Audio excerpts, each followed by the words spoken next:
Today let's make high protein air fryer tandoori roasted vegetables. Into a bowl I am adding in half cup thick curd, 1 teaspoon sea salt, half teaspoon turmeric powder, 2 teaspoon kashmiri chilli powder, half teaspoon garam masala, half teaspoon roasted jeera powder, half teaspoon chaat masala, 1/4 teaspoon amchur powder, also known as dry mango powder, 1/4 teaspoon ajwain, also known as garam seeds. I'm adding the ajwain onto my hand and lightly crushing and adding in so that the flavors are released. Half tablespoon wood pressed oil of your choice. I'm using groundnut oil.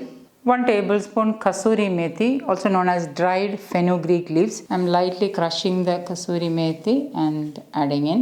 With a spoon, I'm giving this all a good mix. Half cup chopped carrots, half cup chopped capsicum, half cup diced onion. This is 1 medium-sized onion. Note that I have diced and separated the onions. Half cup cauliflower. To make this protein rich, I'm adding in half cup paneer. Instead of paneer, you can also use tofu. With my hand, I'm giving this all a good mix.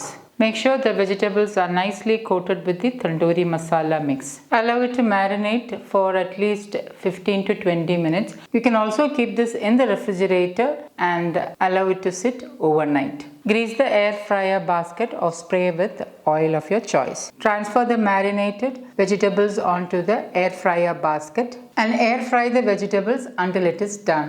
Detailed ingredients list and air fryer cooking time will be updated in the description box below this video. And my healthy roasted tandoori vegetables are ready to serve. You can enjoy this with any chutney of your choice. So guys, do try these tandoori roasted vegetables and let me know in the comments how it turned out. Thank you for watching and until next time, take care. Bye bye.